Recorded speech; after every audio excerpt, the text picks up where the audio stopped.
Bienvenue dans ce nouvel épisode du Duc de Savoie. Chaque semaine, plus de 5000 fidèles nous écoutent et des dizaines de nouveaux auditeurs nous rejoignent à chaque épisode. Merci à vous. Le Duc de Savoie, qui s'exprimera dans quelques instants, est un personnage fictif et chevaleresque. Ses propos, parfois caricaturaux, crus ou outranciers, peuvent surprendre ou même choquer les plus sensibles. C'est le concept même de la satire. Le but de ce podcast reste uniquement de divertir la plèbe de Savoie ou d'ailleurs. Si nos auditeurs apprécient ce ton cynique et excessif, c'est aussi parce qu'il est toujours accompagné d'une réflexion sincère et d'une envie constructive de répondre aux questions envoyées chaque semaine par email par les sujets du duché. Le duc, qui est un homme bon et juste, condamne toute forme de haine ou de discrimination, sous quelque forme que ce soit. Place maintenant à la sainte parole hebdomadaire. Le duc t'aime et veille sur toi. Bienvenue sur The Duke Connection. Je m'appelle Hugo Ferrari, duc de Savoie, autoproclamé depuis 2019, pratiquant d'ultra trail depuis 2014, speaker sur des événements sportifs depuis 2017, premier podcasteur course à pied depuis février 2018, organisateur d'un trail rassemblant 1800 participants depuis 2019 et enfin rédacteur web depuis 2020 sur le site duc-army.fr où vous retrouvez toutes, je dis bien toutes, les informations gravitant autour du trail.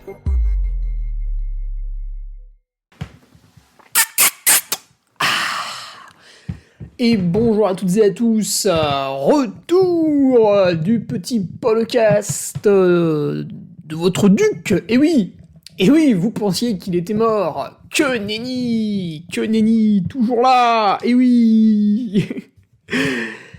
Podcast numéro 388 avec une thématique génialissime. Je parcourais les quelques questions que vous m'aviez envoyées par email.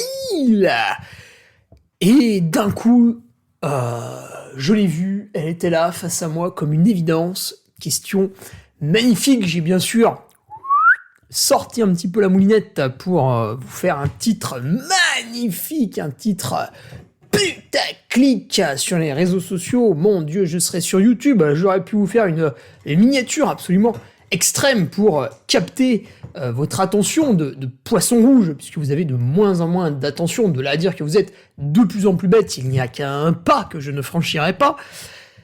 Mais voilà, s'entraîner à être mauvais, la nouvelle mode, une phrase que j'avais entendue dans la bouche de Nicolas Martin il y a fort longtemps lorsqu'il parlait d'un athlète, alors je ne vais bien évidemment pas dire lequel, même si c'est encore un running gag qui existe puisque l'animal est toujours présent. Avant cela, avant de vous expliquer pourquoi vous vous entraînez à être mauvais, c'est-à-dire que vous investissez du temps pour perdre des facultés physiques, ce qui est absolument incroyable, et en me servant bien sûr de mon exemple, puisque moi aussi, je me suis fait happer, je me suis fait berner comme une sauce béarnaise, moi aussi, et avant cela, bien sûr, des nouvelles, puisque la semaine dernière, vous attendiez un podcast, vous n'avez rien eu. Voilà, alors certains ont déposé plainte. J'ai eu des nouvelles de la part de mon avocat. Vous avez déposé plainte pour non-publication de podcast sur la voie publique. Ce qui évidemment a été intolérable. Et je vais devoir répondre de ces accusations maintenant. Eh bien écoutez, chers auditeurs, chères auditrices, et je n'étais tout simplement pas chez moi, j'étais du côté de la Suisse pour cacher énormément d'argent. Vous savez qu'à chaque fois que je me rends en Suisse, je profite du voyage pour mettre des espèces sur un compte privé qui n'est pas à mon nom, puisque j'ai bien entendu une double identité comme n'importe quel fraudeur. Et non, je plaisante. Et j'étais dans les bureaux d'Altra, en fait, qui se situent dans le Tessin, au sud de la Suisse italienne. Alors, c'est pas tout à fait les bureaux Altra, ce sont les bureaux du groupe VF. Groupe VF qui regroupe plusieurs marques. Tiens d'ailleurs, qu'est-ce que ça donne en bourse ? Bourse VF Corporation. Ouais, c'est pas foufou. Ça redresse un peu la barre ces derniers temps. Plus 30% depuis un an, mais ouais, voilà. Moins 80% depuis 5 ans. Donc la barre commence à être un peu redressée, mais on est encore loin. Ouais. Putain, la vache, c'était vachement haut avant. Incroyable. Ouais, mais vous prenez Nike et tout, c'est vrai que c'est pareil, c'est un peu difficile pour tout le monde, même Puma, il me semble, c'est pas fou. Ouais, Nike, wow, ils ont reçu aussi en bourse. Puma, faut voir, Puma. 4 milliards quand même, Puma, hein, ça pèse un peu. Ouais. Bref. Ouais, donc j'étais dans les bureaux d'Altra pour faire quoi? Pour faire 3 jours avec d'autres athlètes. Et comme le samedi-dimanche, j'animais la Maxi Race, comme le lundi, je rédige la Duc Chronique et je réalise l'interview du champion, de la championne. D'ailleurs, on a interviewé qui après la Maxi Race? Laissez-moi voir. Ah oui, Martha. Eh oui, Martha Bontagnoli, qui a fait 2e du 16 km du Swiss Canyon Trail et qui a 12 ans. C'était assez impressionnant. Ouais, donc le lundi, je fais ça, ce qui m'occupe toute la journée. Et le mardi, bah écoutez, à 7h50, j'étais dans mon véhicule, direction Stabio en Suisse, avec pause comprise et travaux absolument abominables sur la route en Italie. C'est un peu le sport national. Travaux compris, 4h30 quand même, porte à porte. J'ai bien entendu fait un petit peu de covoiturage. 1, parce que j'aime l'argent. 2, parce que j'aime la planète. Donc il y a 2 raisons très importantes. Et après, bah, écoutez, jusqu'à... je suis rentré jeudi à 22h. Alors après, le vendredi, voilà, il fallait que je m'entraîne un petit peu, vendredi, samedi, parce que j'ai quand même le 90 du Mont Blanc qui arrive. Et c'était foutu, le podcast n'était pas réalisable. Comme nous étions tous les athlètes pendant 3 jours à Stabio, nous avons optimisé absolument chaque minute, donc je ne pouvais pas m'enfermer dans une chambre pour réaliser ce podcast, et donc vous ne l'avez pas eu. Qu'est-ce que je peux vous dire sur ce qui ressort de ces 3 jours dans les bureaux Altra? Déjà, les bureaux de VF Corporation sont absolument magnifiques. Ils sont très très beaux. Voilà, c'est grâce à votre argent aussi, donc soyez-en fiers. En tout cas, les salariés se régalent. Vous avez une cantine qui est d'une qualité très élevée, énormément de choix, c'est très très sympa. Quand vous travaillez là-bas, autour, vous avez pas mal de collines, et puis si vous faites des sorties longues, il y a aussi des jolis sommets, avec des montées qui font un peu plus de 1000 mètres quand même. Très sympa.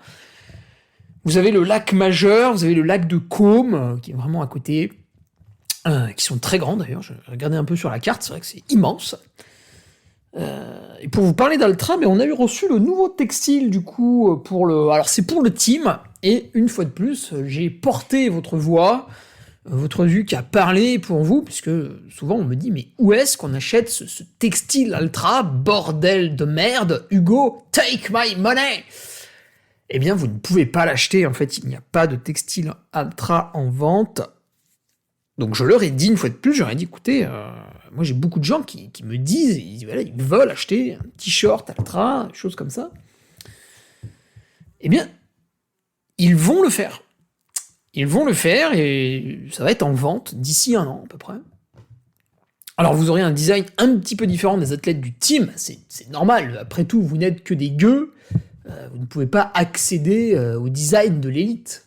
Et oui, puisque vous faites vous-même, ça j'ai déjà expliqué plein de fois en podcast, vous-même, de par votre langage, vous vous positionnez du côté des gueux et vous ostracisez une certaine élite en la mettant sur un piédestal. Mais c'est vous qui avez fait ça, avec votre langage, et les termes que vous répétez comme ça, sans les comprendre, sans comprendre leur signification, etc., etc.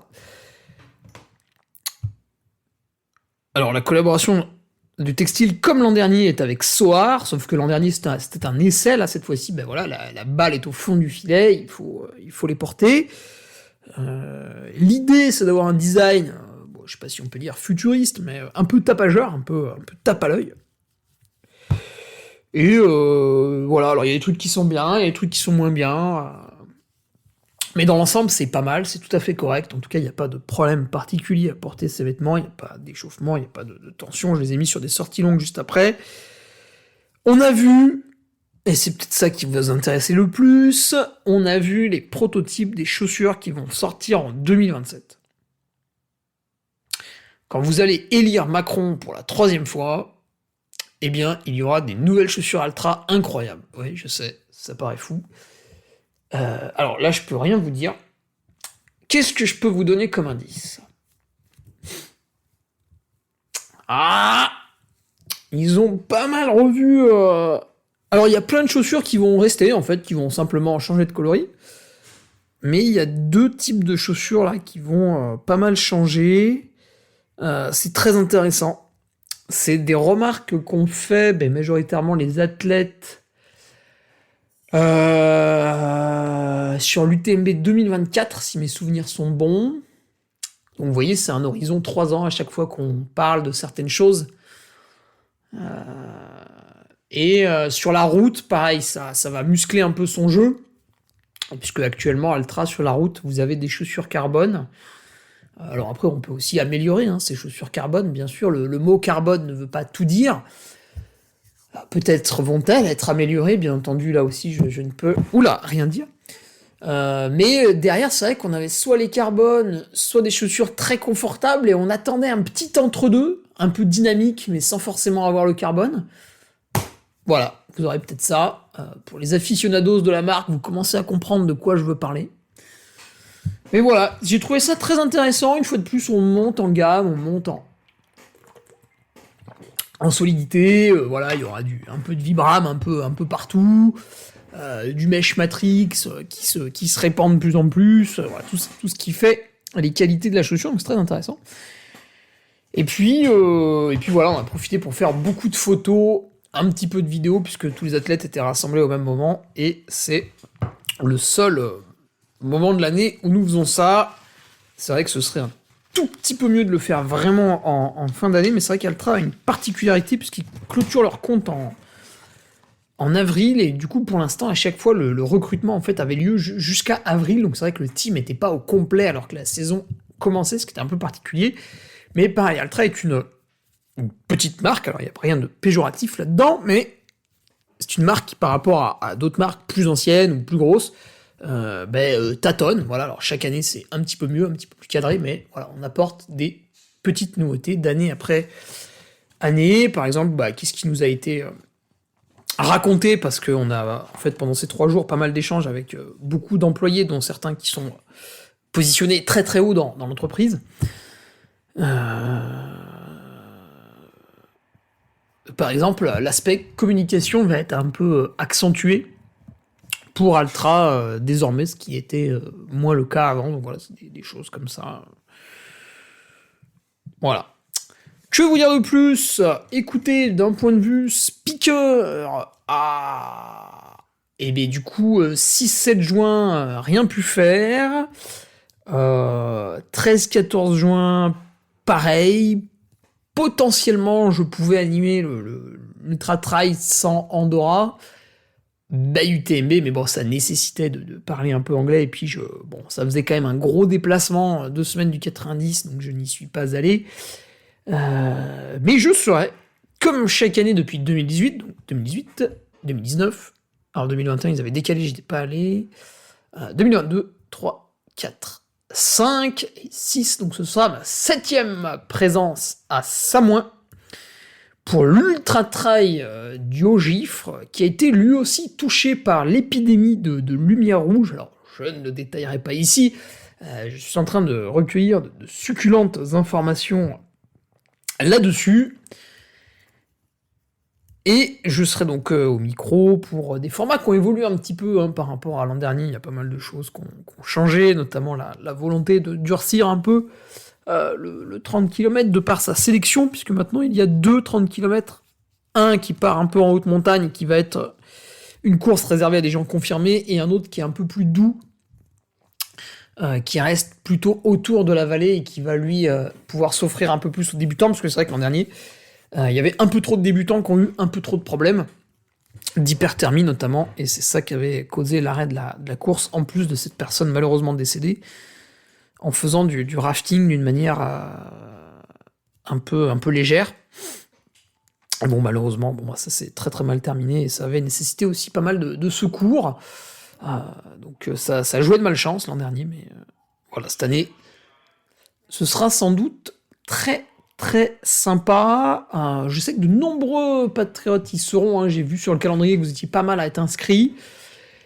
Est-ce que mon ami Julien Rochat va avoir un stand avec la bière de récup? Je ne sais plus, il faut que je lui demande. Si ça n'est pas le cas, écoutez, je pourrais vous en amener pour celles et ceux qui veulent en commander, que ce soit la bière de récup ou ces soft Nalia. Voilà, j'ai toujours mon petit vin blanc pétillant sans alcool. On a débouché d'ailleurs quelques bouteilles le week-end dernier à l'issue d'un événement familial festif. Et bien sûr, les produits du Carmi. Alors, cette semaine, c'est vrai qu'il fait assez frais. On apprécie.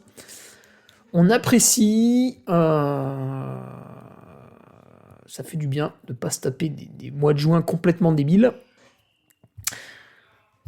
Mais si vous voulez vous préparer pour l'été, puisque cet été, je serai à Tignes, je ne pourrai pas honorer de commandes durant 1 mois, eh bien, écoutez, les t-shirts, les bobs, les casquettes, qui sont des éléments extrêmement légers, sont à votre disposition sur mon site duc-army.fr. Et d'ailleurs, sur ce site, je vous le disais, on a interviewé Martha la semaine dernière par rapport à son très jeune âge et sa pratique du trail, qui est déjà à un niveau très sympathique. On a interviewé ce lundi Marie Goncalves, qui fait partie de l'équipe de France, qui a réalisé le top 10 au championnat d'Europe, qui a ramené la médaille d'argent par équipe, donc des championnats d'Europe assez réussis, même si elle nous livrait aussi une certaine part de déception par rapport à quelques points dans la course. Elle n'était pas satisfaite à 100% de sa prestation, donc une interview très très brute, lundi encore.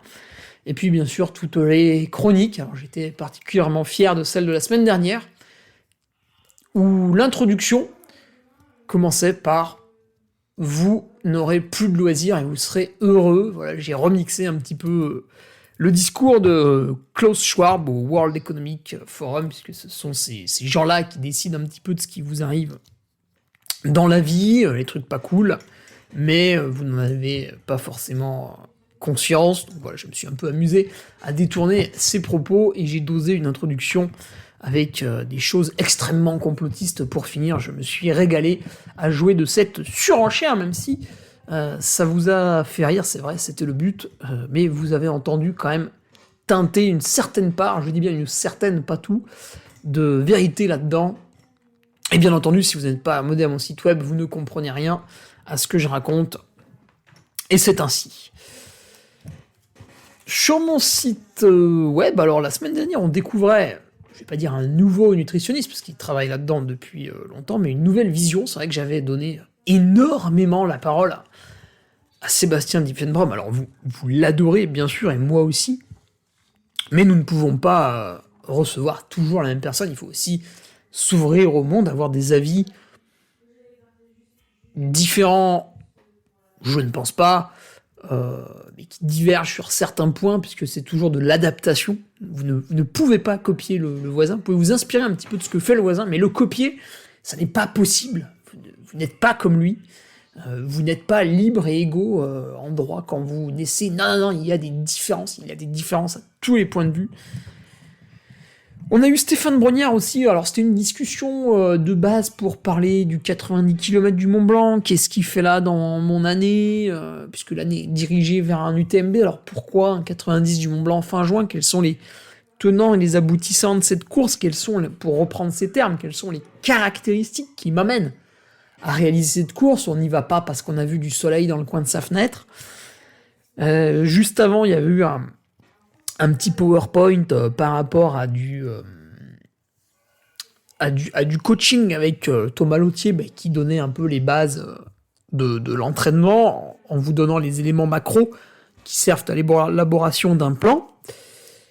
Et d'ailleurs, en parlant de coaching, eh bien, nous allons aller ce vendredi vers un autre coach qui lui aussi a beaucoup grandi, s'est structuré petit à petit, et finalement a fait rentrer dans son giron d'autres personnes. Et vous allez voir, c'est très intéressant, c'est un concept que lui seul possède, qui est très vertueux justement, qui peut paraître un peu décalé, mais on a fait une longue interview. Alors, On l'a filmé cette fois-ci, voilà, vous aurez une vraie vidéo YouTube à consulter. C'est d'ailleurs lui qui a poussé pour faire ça. Mais voilà, ça va être très sympa, et en fait, vous verrez, vous l'avez déjà vu. Vous l'avez déjà vu, déjà fait des choses avec lui. Et mon petit doigt me dit que nous continuerons à en faire pas mal. Et puis bien sûr, sur mon site, toujours pour vous donner le goût de l'aventure, le goût de vous inscrire. Alors déjà, quand même une somme absolument ridicule, on parle de 6 € par mois, et vous n'êtes absolument pas piégé, puisque une fois que vous avez payé ces 6 €, eh bien écoutez, c'est très simple, vous pouvez résilier votre abonnement, c'est-à-dire que vous n'êtes absolument pas captif. Alors, je voulais aussi, puisque tout le monde n'a pas conscience du poids fiscal des choses en France, je vais vous faire une démonstration. Alors, je ne l'ai pas préparée, donc je vais la faire en même temps que vous. Par exemple, le paiement est de 6 €, d'accord? Donc vous vous dites, putain, le mec se gave. Ouais, s'il a 100 abonnés, ça lui fait 600 € par mois, 1000 abonnés, 6000, 10 000 abonnés, 60 000. Alors, si j'arrive à 10 000 abonnés, on fera des choses complètement incroyables. Je n'y suis pas, malheureusement. Et je vais prendre cet exemple avec mon ami Johan Jadot. Donc, l'abonnement est de 6 €. Une fois qu'il y a la commission Stripe de la plateforme de paiement, je passe de 6 à 5,66. Comme l'abonnement est de 6 €, dedans il y a de la TVA, donc c'est une vente d'un objet numérique, donc c'est 10% de TVA. Et donc nous avons 50 centimes, hein, c'est bien ça. Les 50 centimes doivent se déduire des 6 €, donc on passe à 5,16. D'accord. Sur les 5,16, il faut que je déduise l'intégralité des charges de mon entreprise, et ensuite il reste une certaine part de bénéfice. Et sur cette part de bénéfice, j'ai un impôt de 15%. Alors, je vais faire un petit calcul. Les charges de mon entreprise sont d'environ 50% par rapport à mes bénéfices, je crois. Il faudrait que bon, là c'est vraiment à la volée, parce qu'il faudrait que je reprenne ma liasse fiscale de l'an dernier pour donner un chiffre correct. Mais là, le podcast va durer 15 plombes, parce que je sais pas trop comment regarder ce truc-là. Voilà, disons que sur les 5,16 €, eh bien, j'ai un bénéfice qui soit de 3 €, hein, je vais singulièrement faire ça. Et bien sur ces 3 €, il faut encore enlever 15%, tant que votre société ne dépasse pas 40 000 € de bénéfices. Et si elle dépasse 40 000 € de bénéfices, il faut enlever 25%. Donc si je fais 15% de 3 €, voilà, il faut que j'enlève encore 0,45, donc il reste finalement 2,55 €.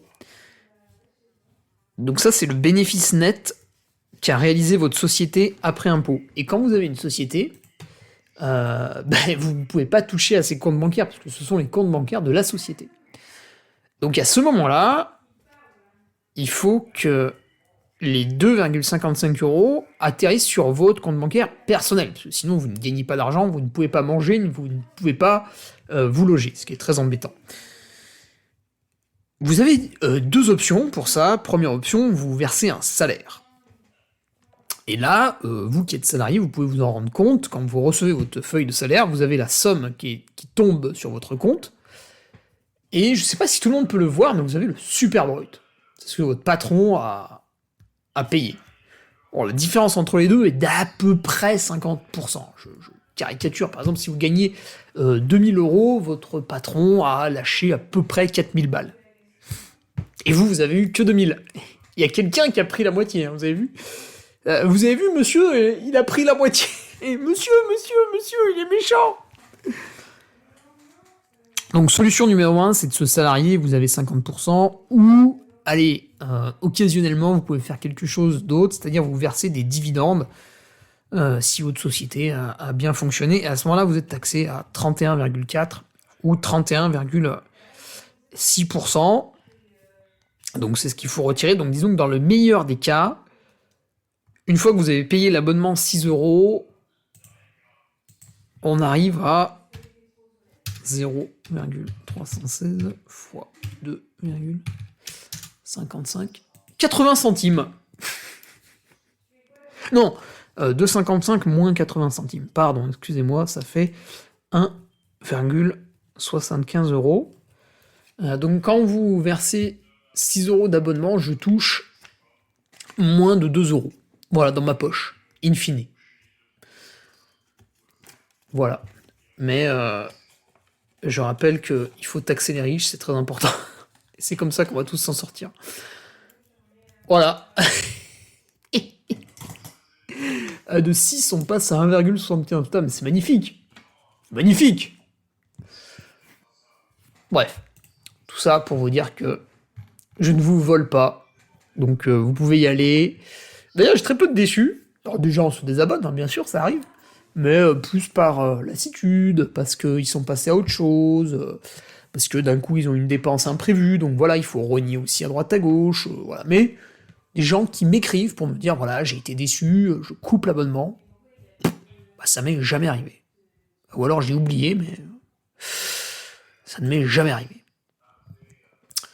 Voilà. Et puis bien sûr, vous avez accès à tous mes codes promo. Allez, je vais les lister pour me saucer un petit peu, c'est vrai qu'il y en a pas mal.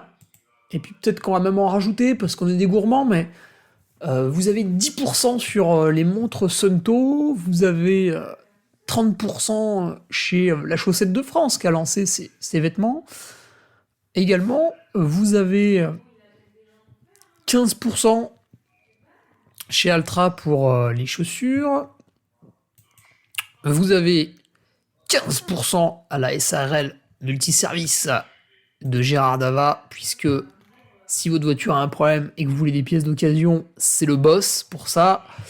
Vous avez 20% chez Baou, 15% chez Mister Crampon, qui est revendeur également Altra, avec des promotions qui sont cumulables, 10% pour votre première commande chez Le Panier à Café. Gollum, vous avez été pas mal là, à utiliser le code promo Gollum, puisqu'ils offrent une batterie supplémentaire, hein, qui vaut quand même 26 €. Les lunettes AZR, les bottes de récup Recoveries, et les abonnements coach et athlète Nolio avec 20% pour les premiers mois, pour goûter aussi à cette belle plateforme créée par nos amis voisins grenoblois. Donc voilà, tous les bons plans auxquels vous pouvez... Et on est en train, je vois qu'il a fait apparaître le petit bouton, Guillaume Catrice, putain il est chaud comme la braise. On parlera de ça la semaine prochaine, mais on met en place un petit parrainage et puis un système aussi de récompense par rapport à votre vétusté sur le site pour vous récompenser de votre fidélité, tout simplement. Puisque certains sont là depuis très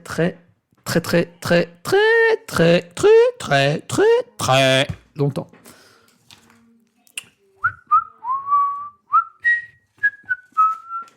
Allez, je vous ai tout dit, on va passer à la question du jour, puisque voilà, vous voulez vous aussi savoir comment s'entraîner à être mauvais, parce que je rappelle que c'est la nouvelle mode.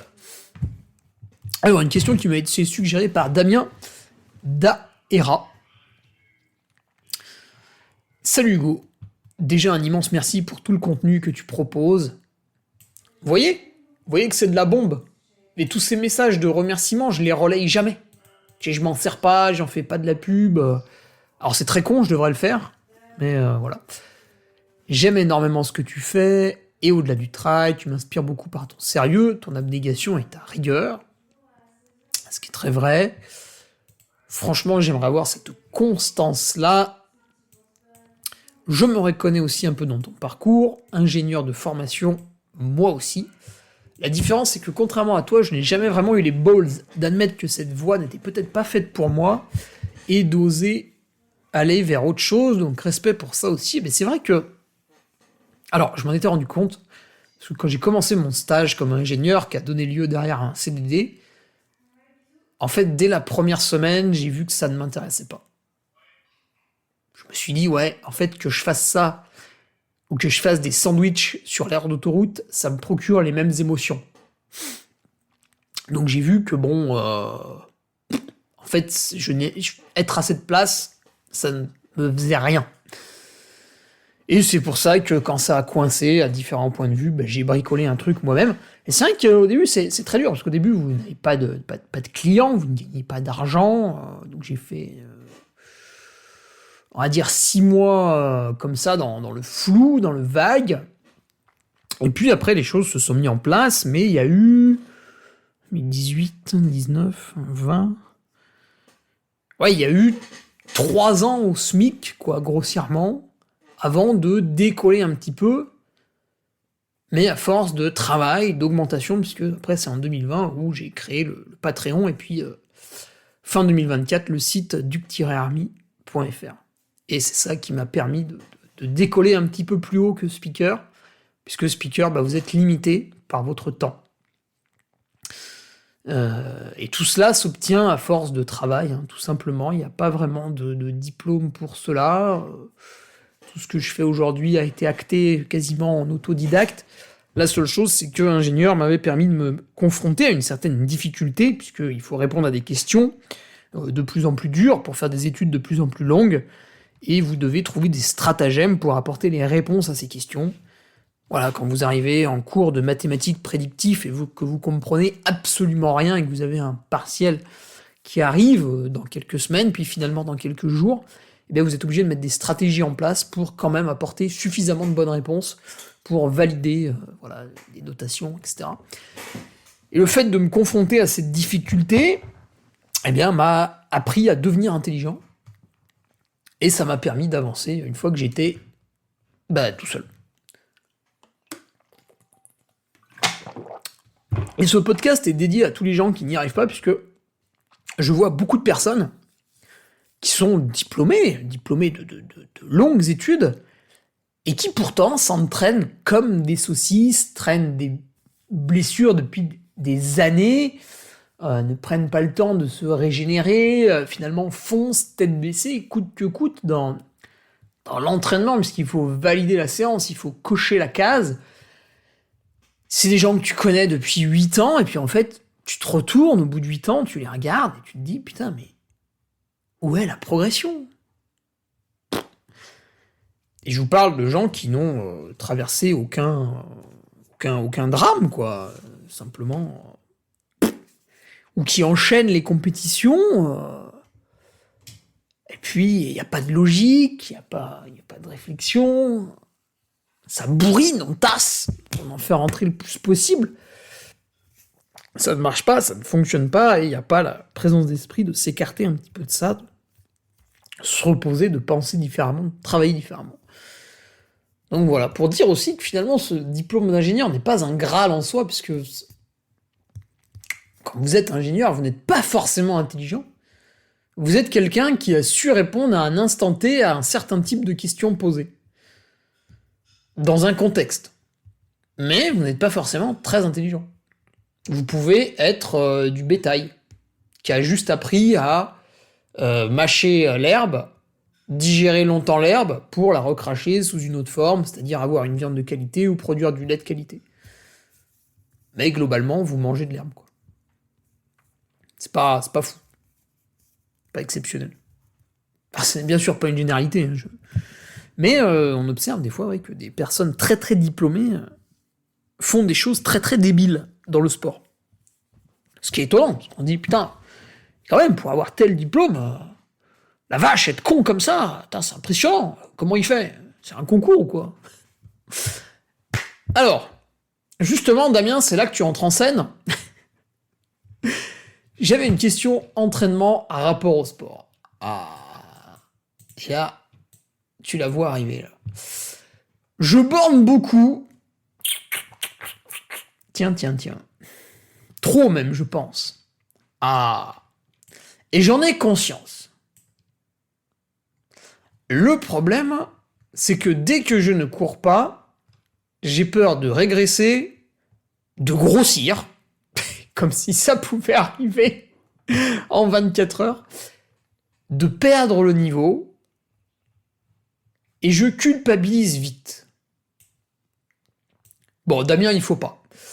La course est aussi pour moi un moyen de canaliser pas mal de choses, alors ça c'est très vrai, et de penser à autre chose. Alors ça, c'est très impressionnant d'ailleurs.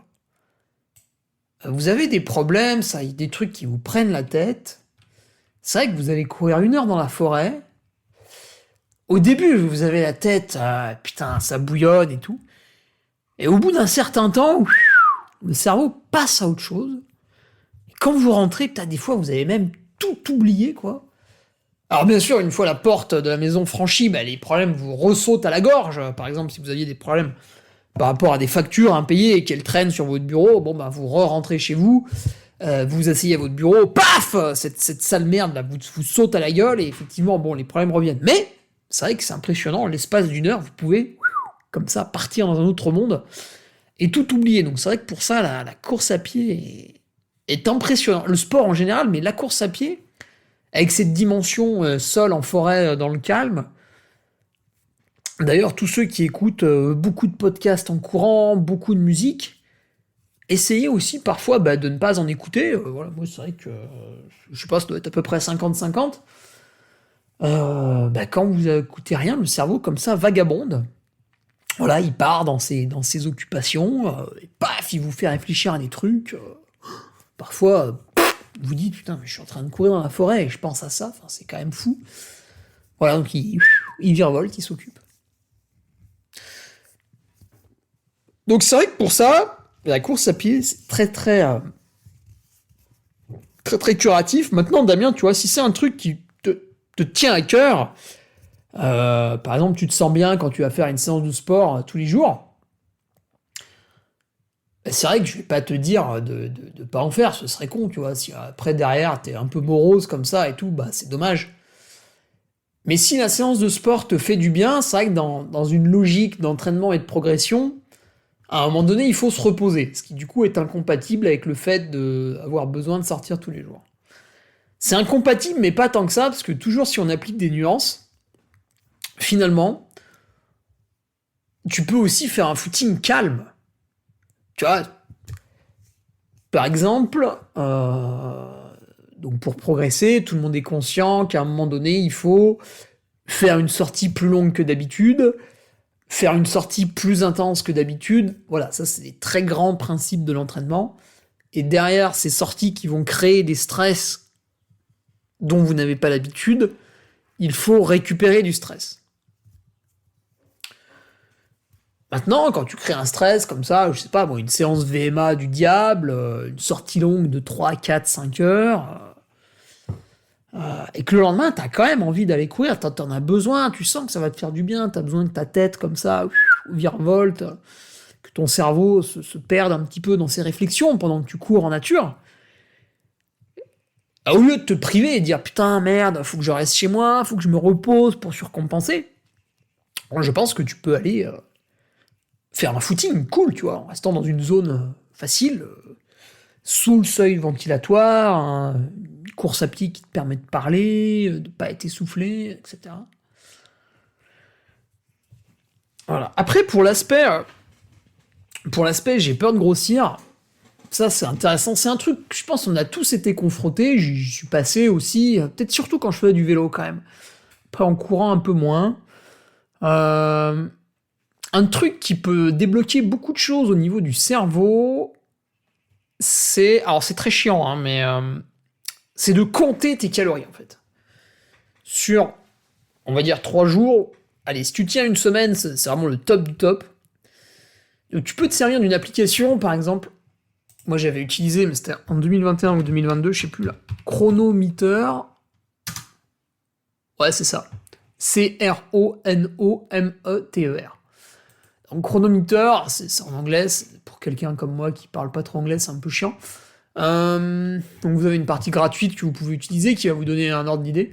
Et en fait là-dessus, vous ajoutez tout ce que vous mangez dans la journée.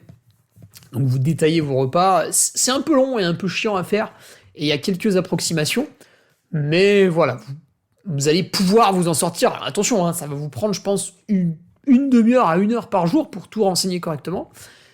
Et vous allez renseigner aussi le sport que vous faites. Alors pareil, c'est pas très précis, mais voilà, vous allez pouvoir mettre 1 heure de course à pied, intense, pas intense, 2 heures de vélo, intense, pas intense, nanani, nanana. Et en fait, le logiciel va vous dire combien de calories vous avez ingurgité et combien de calories vous avez dépensé. Et dans la plupart des cas, vous allez vous rendre compte que tant que vous ne faites pas une journée de repos, à proprement parler, vraiment une journée où vous faites rien, ou alors 30 minutes de footing, ben, tant que vous faites pas ça, vous brûlez tellement de calories que finalement, pour arriver à manger suffisamment, c'est un combat quand même. À moins d'être quelqu'un qui a bel appétit. Et en fait, le fait d'avoir ces chiffres sous les yeux, c'est-à-dire que votre cerveau va remplir les données sur l'application, le site web. Ensuite, il va voir un résultat chiffré. Et ce résultat chiffré, comme il y a eu une démarche d'apprentissage au sein de votre cerveau, vous allez beaucoup mieux l'assimiler que si je vous dis simplement wesh frère, crois-moi, si tu fais du sport et que tu manges, t'inquiète, tu vas pas grossir. Le fait de mettre les mains dedans, dans la machine, de régler vous-même tout ça sur l'application, tac, j'ai mangé une pomme, tac, j'ai pris un bol de flocons d'avoine, tac, je me suis fait des spaghettis avec de la sauce, et puis une petite viande où j'ai cassé 2 œufs dessus, voilà, donc vous remplissez tout ça. Je suis allé faire 3 heures de vélo, tanani nanana, sur la semaine, ben à la fin vous allez voir le bilan, peut-être même que vous allez voir que vous êtes en déficit. J'en parlais lundi soir avec Benoît Nave, j'étais allé le voir pour une séance d'ostéopathie, parce que j'avais les chevilles bloquées, et on discutait de ça, et c'est vrai qu'il avait fait un peu la même remarque. Pas mal de gens reviennent un peu sur le fait de pas manger beaucoup, puisqu'en fait, le corps, qui est une machine très bien faite, quand vous avez une grosse dépense énergétique, donc les sportifs, et que vous mangez comme un sédentaire, voire moins qu'un sédentaire, vous êtes en déficit calorique. Alors évidemment, vous n'allez pas perdre 25 kilos et devenir tout maigre. Votre corps va mettre des mécanismes en place et en fait, il va lui-même brûler de moins en moins de calories. Ce qui fait que vous mangez, et vous vous dites, putain merde, mais je mange pas beaucoup, je fais du sport, je maigris pas. Et là, vous allez faire un truc débile, vous allez vous dire, ah bah, il faut que je fasse plus de sport, ou il faut que je mange moins, ou encore plus débile, les deux en même temps. Voilà, génial. Et du coup, en faisant ça, bah en fait, votre corps va être encore plus stressé et il va se mettre encore plus en protection. Donc vous allez encore moins maigrir. Et c'est pour ça que des fois, il y a des gens qui disent « Putain, mais c'est incroyable, je mange de plus en plus et finalement, je m'affûte, je vois que mes muscles sont plus dessinés. Alors, tu perds pas forcément du poids sur la balance, mais tu vois que physiquement, ça change. Et c'est parce que la machine est réalimentée. En fait, vous redevenez finalement une machine à brûler les calories. Alors là, il y a une part de génétique, c'est vrai que c'est assez ingrat. Moi, je pense que je suis quelqu'un qui brûle bien les calories. Je vois, quand j'étais jeune, je mangeais vraiment beaucoup, et en fait, ça me donnait énormément d'énergie. Et comme j'étais un enfant assez enthousiaste, volontaire, sportif, bah c'est vrai que je me dépensais beaucoup, je bougeais beaucoup. Même si j'ai été à certains moments donnés de ma vie happé par les jeux vidéo, comme certains, j'ai su en sortir. Mais voilà, derrière, tu te dis, putain, mais je mange de plus en plus, et comme j'ai la patate, ben, je me dépense de plus en plus, et là, hop, vous rebasculez dans le cercle vertueux. Donc tout ça pour te dire, Damien, que cette erreur, mais qui nous pend tous au nez, sur le fait de dire, ouais, vas-y, aujourd'hui, je me suis pas entraîné, bah, faut pas que je mange et tout, parce qu'après, bah, je vais sortir de mon poids de forme, nanana. Ben voilà.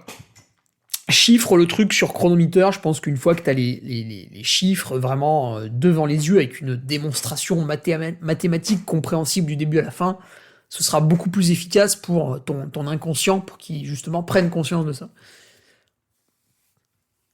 Alors on n'est toujours pas arrivé à la question. Dans 2 mois, je fais le format 100 miles du Grand Trail du Saint-Jacques by UTMB, avec en ligne de mire l'UTMB en 2027.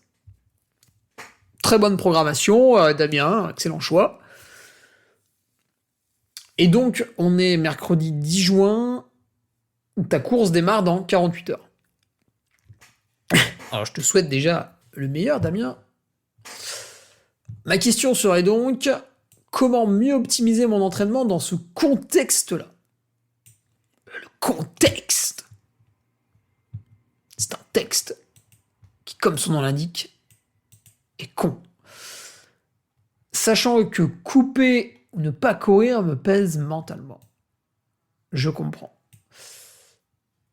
Est-ce qu'il y a d'autres sports ou activités que tu conseillerais pour remplacer intelligemment certaines sorties? Ah, ça c'est intéressant. Vélo, rando, renfo, ski de fond, ski de rando, autre. Alors le ski de rando, bah là tu vas avoir du mal parce qu'on est en juin. Écoute, si ton cerveau a du mal, comme tu dis, à faire un jour où il n'y a pas d'activité physique, mais que ton cerveau est totalement OK avec le fait de faire une autre activité physique, à ce moment-là, ça coche une case dans ta tête et du coup, ça te permet d'être heureux.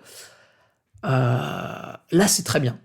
Parce que tu vas pouvoir justement te tourner vers autre chose. C'est-à-dire que pour être performant en course à pied, il n'y a pas de miracle. À un moment donné, il faut courir. Ça, n'importe quel imbécile peut le comprendre.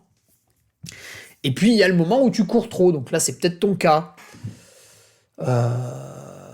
Et ça, c'est une réflexion que j'ai entamée aussi sur moi-même. Donc l'an dernier, je me suis un peu plus entraîné. J'ai fait un peu plus de bornes à pied, peut-être un peu plus de dénivelé aussi.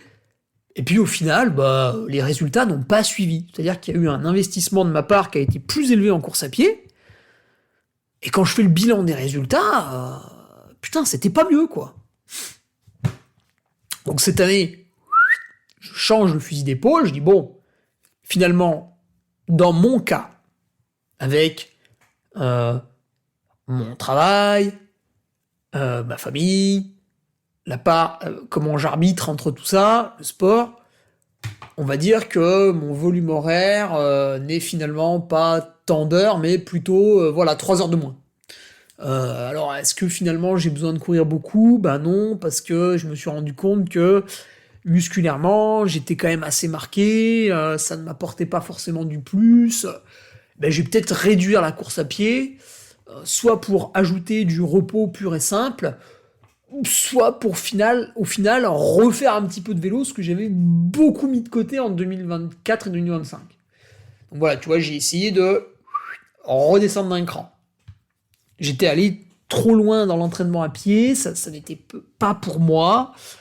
Je n'étais pas apte à le faire, en tout cas ces 2 dernières années. Peut-être que plus tard, ça serait quelque chose qui va changer, mais en tout cas, c'était une mauvaise idée. Ces 2 dernières années, ça n'a pas apporté de bénéfices, de plus-value. Et donc, depuis le début de l'année, je fais un peu différemment, en essayant de rester beaucoup plus frais, d'avoir encore faim pour y aller. Voilà. Et donc, si toi, ton souci, Damien, était de trop courir, c'est vrai qu'à un moment donné, en fait, tu cours, t'as envie de rajouter, de refaire. Tu te dis, je progresse pas, il faut que je cours plus. Ah, putain, ça progresse pas, il faut que c'est pas assez, il faut que j'en fasse encore plus. Allez, encore une. Allez, je me lève 1 heure plus tôt. Allez, je fais ça. Ouais, 12h02. Ouais, finalement, je peux caser un footing. C'est pas grave, je mange rapidement. Ah, puis je reviens plus tard chez moi parce que je vais rentrer en cours. Allez, ça de plus. Bon. 6 mois après, 2 ans après, tu fais le bilan, tu dis, tiens, mon niveau n'a pas augmenté. Ça veut dire que tu étais dans l'erreur, ça n'était pas une bonne idée, c'est le titre du podcast, tu t'es entraîné à être mauvais. C'est-à-dire que tu t'es investi de plus en plus dans ta pratique sportive pour finalement ne pas obtenir de gains supplémentaires. Ce qui est quand même très con, surtout dans une société actuelle où on a envie de faire beaucoup de choses. Donc si tu me dis que d'un point de vue mental, tu peux remplacer une sortie de course à pied qui était devenue un peu comme une drogue par un autre sport, ça c'est très intéressant. Parce que du coup, effectivement, tu peux sortir le vélo. Donc qu'est-ce qui va être intéressant dans le fait de sortir le vélo? Alors ce sera pas pour faire une séance de brute, mais ça peut être pour faire un tour cool, admirer le paysage d'une manière différente par rapport à la course à pied, tourner les jambes en vélocité, ce qui va aussi favoriser ton flux sanguin. Le cœur va. Quand t'es assis dans un canapé, t'es à 60 pulsations. Quand t'es en train de tourner les jambes sur un vélo, t'es à 100 pulsations. Ton sang circule plus vite. Le sang qui circule plus vite apporte des nutriments, va réparer les choses de plus en plus vite, tant que tu n'es pas en train de créer des dommages supplémentaires. Donc si tu fais un tour de vélo cool en tournant la papate, ça va t'apporter des bénéfices. Par contre, si tu te mets une séance de PMA à vélo, ça va t'apporter un stress nocif. Voilà. Alors après, si c'est du renforcement musculaire, bah là c'est très intéressant, parce que avant d'être un coureur, il faut être un athlète. Il faut avoir un corps suffisamment solide pour encaisser la course à pied. Et ça, c'est vrai que souvent on l'oublie, parce que nous sommes aujourd'hui des jouisseurs, c'est-à-dire qu'on veut tout de suite accéder à ce qu'on veut, à notre objectif, c'est-à-dire, voilà, putain, j'ai vu dans les magazines des photos de trailers en montagne, ça a l'air trop bien, je veux absolument faire ça tout de suite, vas-y, dans 2 semaines, il y a un trail pas loin de chez moi, bim, je m'inscris, c'est bon, j'ai fait 2 fois 10 km, ça va, je vais y arriver. C'est intéressant, il y a un aspect partir à l'aventure, mais au bout d'un moment, vous allez arriver au casse-pipe. Par contre, si à un moment donné, vous prenez le temps de faire du renforcement musculaire, de travailler, donc moi je travaille avec Pilon Rosso pour les kettlebells, et il a fait une application en ligne qui est très très intéressante, très formatrice, mais vous pouvez aller dans une salle, vous pouvez déjà commencer par des trucs au poids de corps chez vous, chacun a un niveau de pratique différent. Et bien ça va vous apporter une certaine solidité, des pieds à la tête d'ailleurs, puisque observez le mouvement d'un coureur, quand vous courez dans une descente, le corps est secoué, des pieds à la tête, justement. Par manque de gainage, vous pouvez attraper un point de côté, une douleur dans l'épaule, un bassin qui se déforme un peu trop, et donc, in fine, une tendinopathie, peut-être. Je pense au TFL.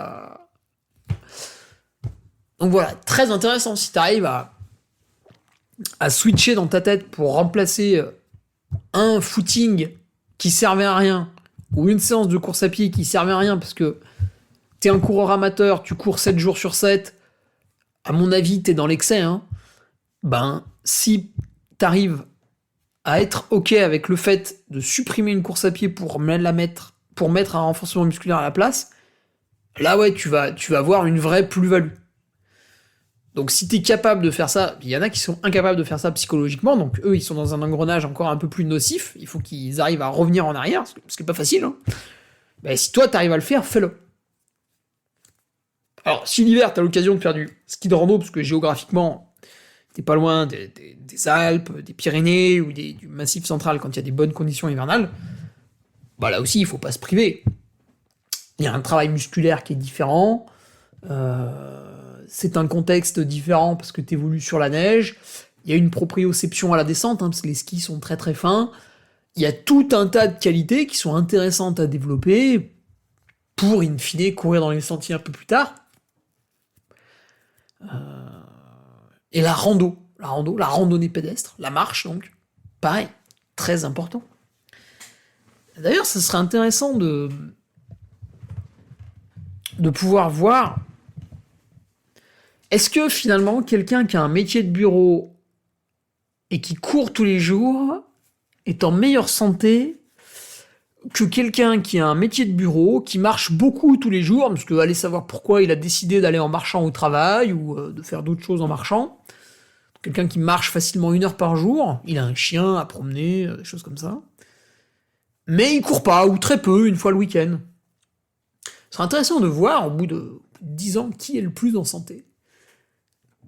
Je pense que la marche est très sous-cotée. C'est vrai que quand on marche, c'est très souvent du temps perdu.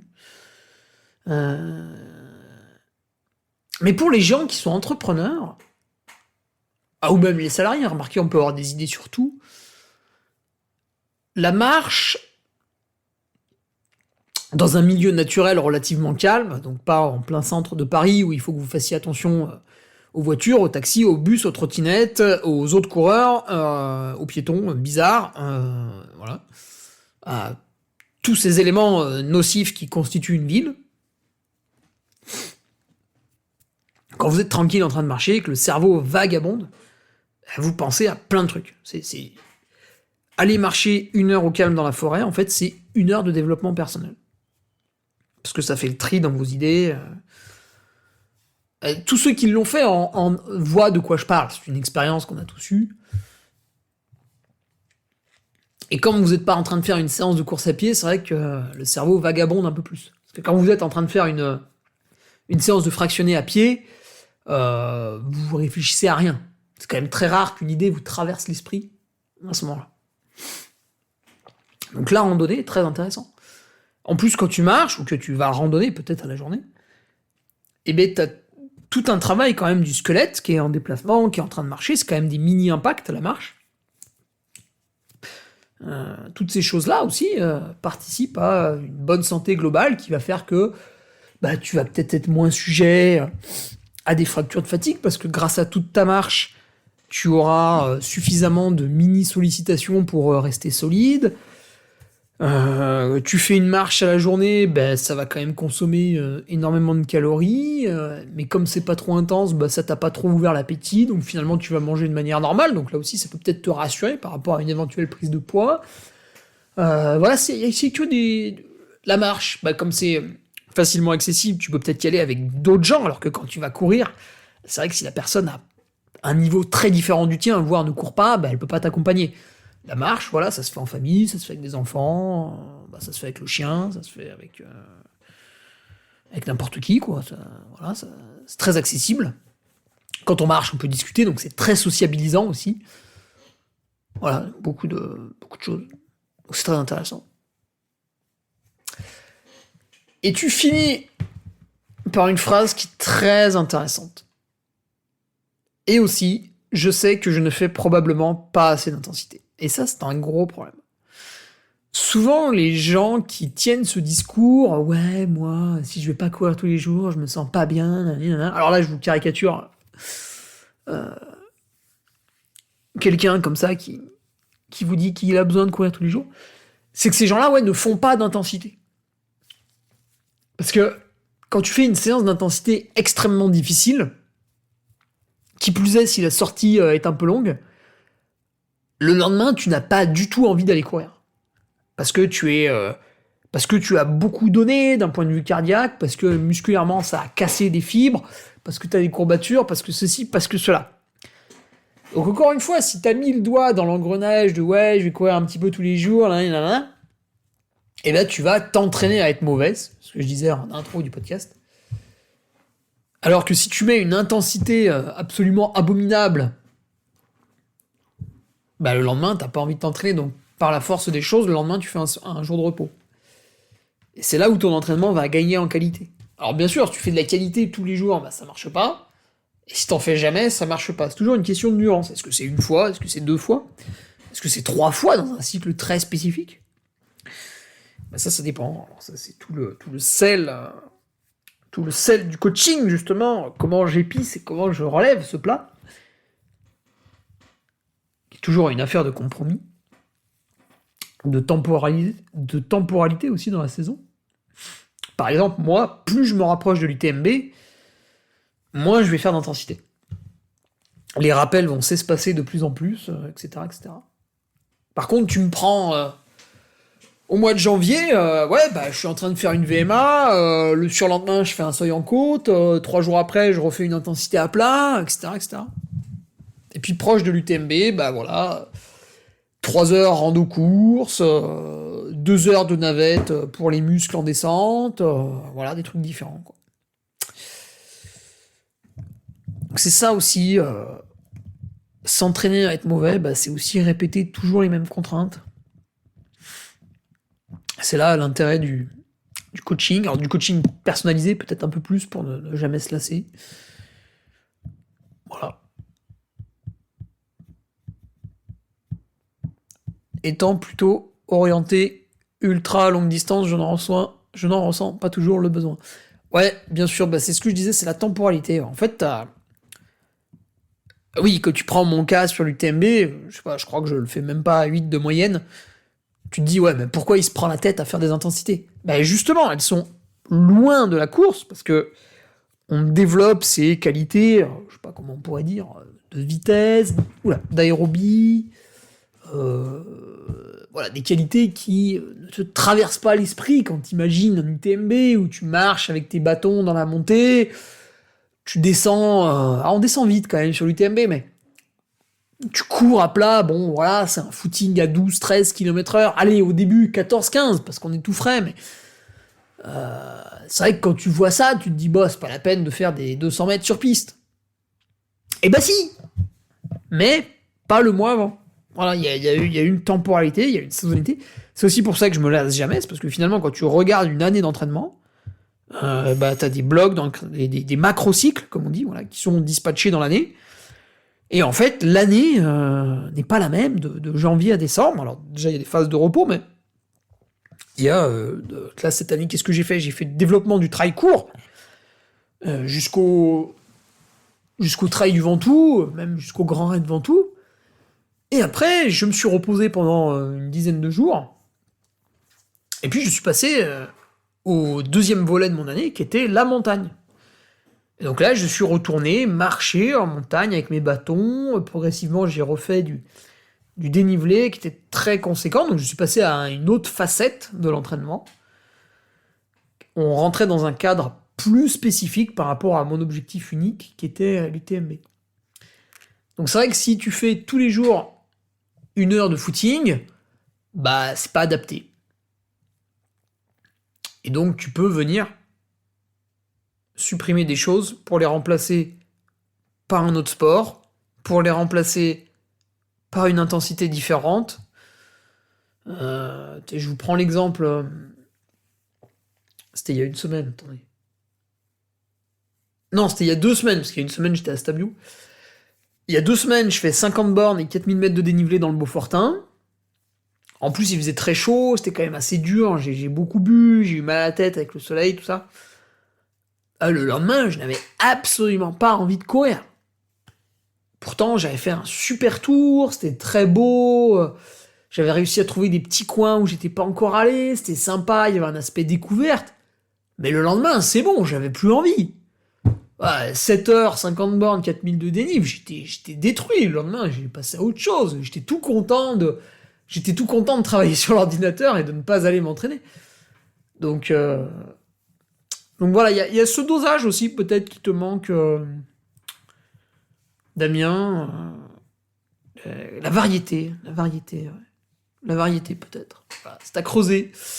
C'est à creuser, en tout cas, à retenir. Hein. S'entraîner à être mauvais, attention, c'est un engrenage maléfique dans lequel nous avons tous mis le doigt à un moment donné. Alors certains n'en sont jamais revenus, d'autres comprennent et changent leur manière de pratiquer, mais c'est vrai qu'on s'est tous dit à un moment donné, c'est cette réflexion bête, instinctive, mais bête, de dire ouais, j'ai tel niveau, si je veux aller au niveau au-dessus, putain, il faut que je fasse plus.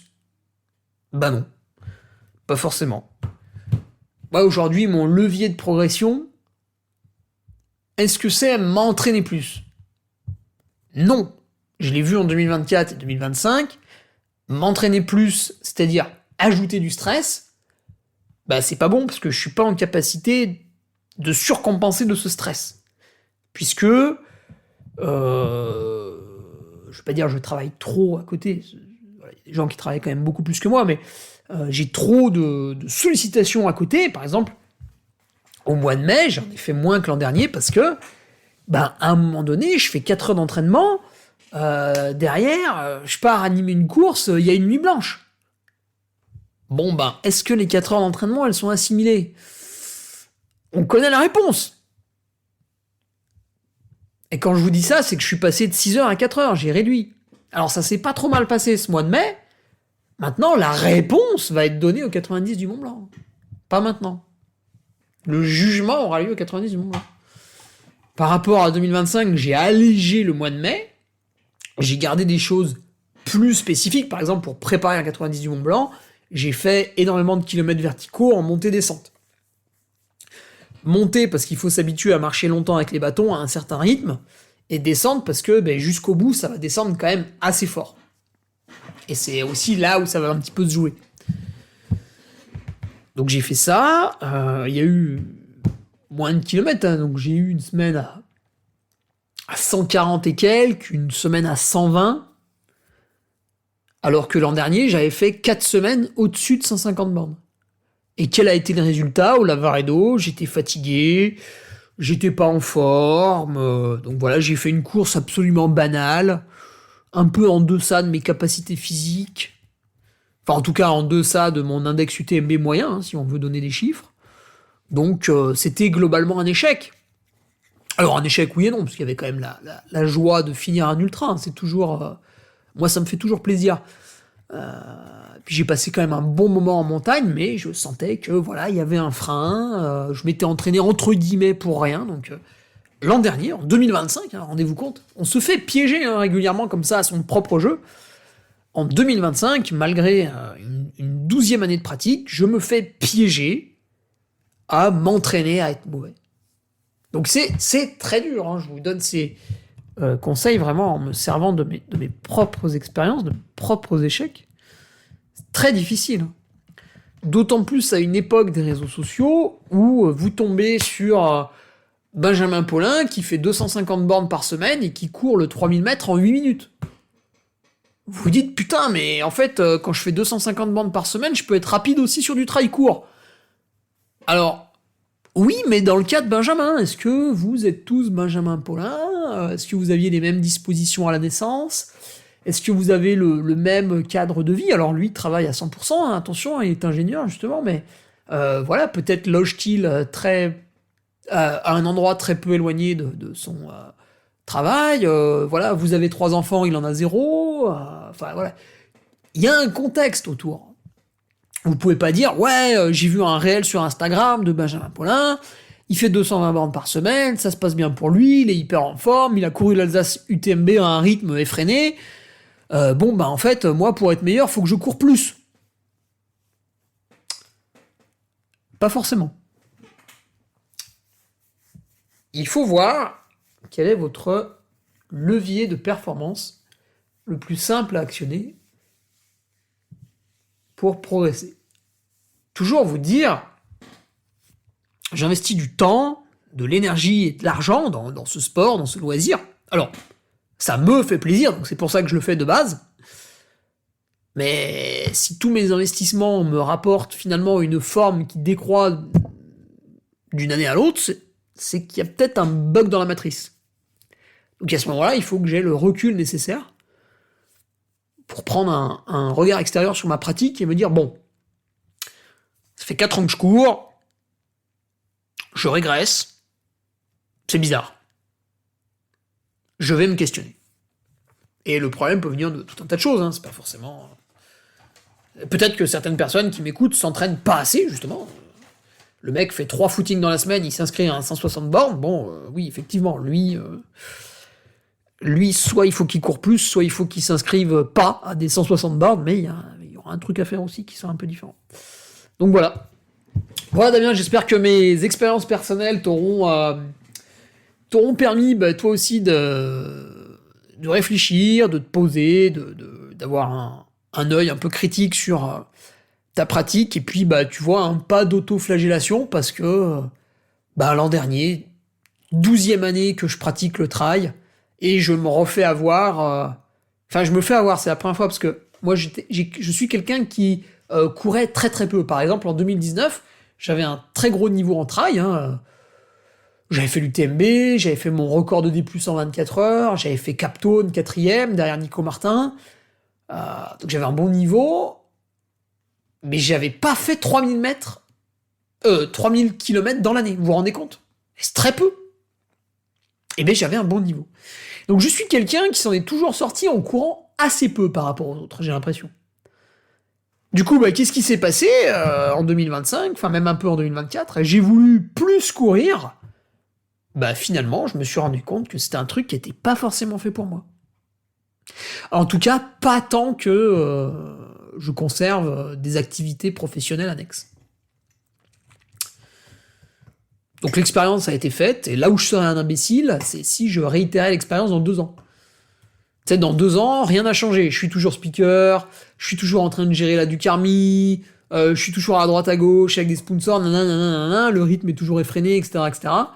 Et d'un coup, vous voyez que je repose des semaines au-dessus de 150, je les enchaîne, etc., etc. Là, vous pourrez dire, ouais, Hugo, t'es un peu con. Vous pourrez m'envoyer ce message, d'ailleurs. Par contre, si, d'un coup, vous voyez que mes entraînements augmentent, et vous vous dites, putain, c'est marrant, j'ai l'impression qu'il est plus speaker. Ah, putain, ouais, il se déplace plus, il fait plus les week-ends. Ah, il fait plus ça. Ah, ok. Ah ouais, du coup, il a pu rajouter un entraînement à pied par semaine. Ouais, c'est logique. Il y avait le stress d'animer la course qui a été remplacé par un stress moins élevé de faire 1h30 de course à pied. Ah, c'est logique. Ah, dans ce sens-là, ça marche. Voilà. Et ça, vous pouvez vous en servir dans votre propre vie par rapport à tout ce qui vous entoure, toutes les contraintes que vous avez à un instant T, que vous n'aurez plus à T+1. Ah oui. Et parce que, par exemple, vous aimez le trail, vous avez 2 enfants en bas âge qui nécessitent que vous vous en occupiez, puisque ils sont pas autonomes, voilà. Chaque année, ils grandissent un petit peu plus, et puis un jour, ils ont 18 ans, ils ont validé un CAP menuiserie, ils se mettent à leur compte, ils partent travailler, etc. Ils sont plus à la maison, vous les avez plus dans les pattes. La contrainte de l'éducation de l'enfant a été levée. Paf! Vous pouvez ajouter un entraînement. Donc voilà, la contrainte de l'instant T ne va pas forcément vous suivre toute votre vie, à part si peut-être vous élevez des tanguis. Je sais pas pourquoi, d'un coup, j'ai eu ce flash par rapport à ce film, qui est un très bon film d'ailleurs, très marrant, avec, Dussolier, il était bon lui, il fait plus maintenant. Il était bon lui. Allez, on va se quitter là-dessus, c'est terminé pour ce petit podcast. Ah voilà, vous avez vu, il a été décalé d'une semaine, mais vous avez le droit à 1h10 de podcast, c'est cool. Voilà, donc, pour ceux qui ont trouvé que c'était sympathique ce que je racontais, eh bien, sachez que sur mon site duc-army.fr, ce sont des réflexions qui sont encore plus intelligentes. Dans ce podcast du mercredi, je perpétue la tradition à essayer de vous faire rire avec des petites conneries, des trucs qui parfois sont complètement débiles, des trucs qui parfois sont un peu plus sensés mais quand même drôles, des fois on rit jaune, des fois c'est de l'humour noir. Voilà, c'est le podcast du mercredi, il est comme ça, il a été créé comme ça, c'est la tradition est conservée sur ce podcast du mercredi, mais sachez que sur duc-army.fr, là par contre, on est vraiment dans un aspect réflexion, voilà. Alors même si je me permets un petit édito sur la Duc Chronique qui est souvent très border, derrière vous avez, ça déroule, information, du concret, des leviers d'action pour progresser, des billes, voilà, je vous donne des billes, après vous jouez comme vous voulez avec, et voilà. Donc, n'hésitez pas au moins à découvrir l'abonnement, 1 mois, ça s'annule n'importe quand, à n'importe quel moment. Sachez que quand il y a une annulation, je ne reçois pas de message. Simplement, voilà, quand je consulte le nombre d'abonnés, je me rends compte des fois que par rapport à hier, il en manque 2, ou des choses comme ça. Alors je peux aller chercher l'information si je le désire dans la base de données, mais je ne le fais jamais. Voilà, j'estime que les gens sont grands, il n'y a pas de jugement à avoir là-dessus, donc vous pouvez bien sûr vous abonner et vous désabonner le lendemain. Je n'en fais aucun cas. Je n'éprouve pas d'antipathie à ce propos-là. Je suis quelqu'un qui a un rapport avec l'argent qui est très très sain et je suis toujours sans arrêt en train de me questionner pour savoir si vous en avez justement assez. J'ai toujours ce besoin de surdélivrer par rapport à l'argent qui m'est donné. Voilà. Normalement, vous ne serez pas trop déçus, et encore une fois, ça s'arrête n'importe quand. Et je vous dis du coup, à la semaine prochaine, nous allons cette fois-ci enchaîner 2 podcasts pour revenir dans un rythme normal. Au revoir les gueux, c'était le Diva Podcast de tout savoir. Article brillant, interview et made in France. Hésite pas et inscris-toi, ainsi une offrande au Duc tu feras.